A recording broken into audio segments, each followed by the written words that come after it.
स्वागत है मेरे चैनल श्री सीताराम जी में। आज के इस वीडियो में हम आपको सुनाने जा रहे हैं श्रावण की महिमा और एक गरीब शिव भक्त की सच्ची कथा। चलिए भक्तों, आज की कथा का शुभारंभ करते हैं। श्रावण का महीना भगवान शिव को समर्पित वह पवित्र समय जब आकाश से अमृत बरसता है और पृथ्वी पर भक्ति की गंगा बहती है। सावन में हर सोमवार एक उत्सव है, आत्मा और परमात्मा के मिलन का। आज की कथा है एक सच्चे शिवभक्त हरिराम और भोलेनाथ की कृपा की अद्भुत कहानी। दृश्य गांव का दृश्य। बहुत समय पहले उत्तर भारत के एक छोटे से गांव में हरिराम नाम का एक गरीब ब्राह्मण रहता था। उसका घर मिट्टी का था, कपड़े पुराने और भोजन कभी कभी ही पूरा मिल पाता था, लेकिन उसके जीवन में सबसे बड़ा धन था उसका भक्तिभाव।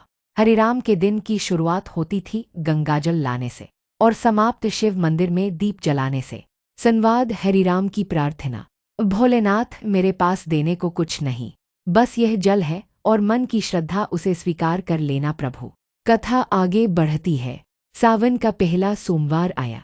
गांव में भक्तजन पूजा में लीन थे, लेकिन जैसे ही तेज बारिश शुरू हुई, अधिकतर लोग घरों में छिप गए। कीचड़, तूफान और बिजली गिर रही थी, पर हरिराम वो जल लेकर मंदिर की ओर बढ़ा, फटे कपड़ों में, भीगता हुआ, कांपता हुआ, पर रुकता नहीं। दृश्य परिवर्तन। मंदिर का गर्भगृह। हरिराम ने जैसे ही जल चढ़ाया, शिवलिंग पर चमक उठी। शिवलिंग से एक दिव्य प्रकाश निकला और मंदिर के चारों ओर फैल गया। गूंजा एक स्वर, जो प्रेम से जल चढ़ाता है वह मेरे हृदय में स्थान पाता है। गांव में चमत्कार। उसके बाद चमत्कार होने लगे।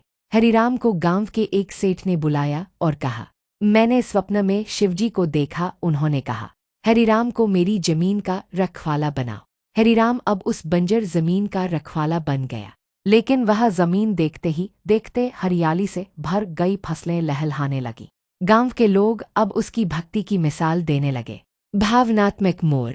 लेकिन हरिराम बदला नहीं। वह अब भी हर सोमवार नदी से जल लाता, मंदिर जाता और कहता, जो भी हूँ भोलेनाथ की कृपा से हूँ। शिवपुराण से संदर्भ है।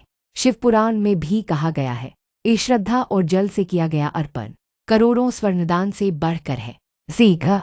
इस कथा से हमें सीखना चाहिए कि भक्ति में न धन की जरूरत है, न बाहरी दिखावे की। सच्ची श्रद्धा और निष्ठा से अगर भक्ति की जाए तो भोलेनाथ स्वयं अपने भक्त का भार उठाते हैं। समापन संवाद। आपको यह कथा कैसी लगी? क्या आपने भी कभी भक्ति में चमत्कार महसूस किया है? नीचे कमेंट करके जरूर बताएं। हर हर महादेव, जय भोलेनाथ। वीडियो को लाइक करें, चैनल को सब्सक्राइब करें और इस भक्ति कथा को अपने प्रियजनों तक पहुंचा